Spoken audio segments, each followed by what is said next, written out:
SDN Kedayu Selatan 04, satu sekolah berstandar nasional yang mengadakan ujian masuk bagi siswa baru. Soal ujian terdiri dari mengenal bahasa, angka, serta kemampuan motorik anak. Jadi semua yang ditanyakan itu baik tertulis maupun tes, sebetulnya itu merupakan satu kegiatan yang sudah biasa dilakukan. Di Jakarta, ada 3 jenis SD. SD berstandar nasional, SD rintisan sekolah bertaraf internasional, dan SD reguler. Namun, hanya SD reguler yang tidak melakukan ujian masuk. Untuk RSBI dan SSN mempunyai regulasi tersendiri yang diatur oleh SK Kepala Dinas. Jadi untuk 2 status sekolah SSN dan RSBI regulasinya seperti itu, menggunakan sistem tes.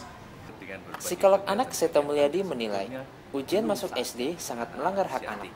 Soal ujian bisa membuat anak menjadi stres dan tertekan. Jadi biarkanlah untuk masuk sekolah dasar itu ukurannya adalah pada usia anak dan bukan pada kemampuan membaca, menulis ataupun menghitung.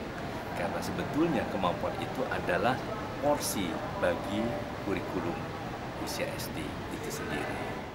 Sejak 2010, Kemendikbud telah melarang SD melakukan ujian masuk, sebab ujian masuk SD akan membuat TK mengajarkan calistung pada anak. Karena di TK itu tidak boleh ada pelajaran calistung. Nah, mengapa TK tidak boleh ada pelajaran calistung? Di TK itu basicnya adalah bermain. Jadi tidak boleh diberi beban untuk membaca, menulis, berhitung. Kalau dia tahu atas dasar dari permainan, misal mengenal A, B, C, D, E, angka 1, 2, 3, 4, 5, boleh-boleh saja. Kemendikbud menegaskan, syarat masuk SD hanya berdasarkan umur, bukan dengan ujian. Jika ada SD yang melakukan ujian masuk, masyarakat harus melapor ke Dinas Pendidikan. Dari Jakarta, Fauji Jamal, Metro TV.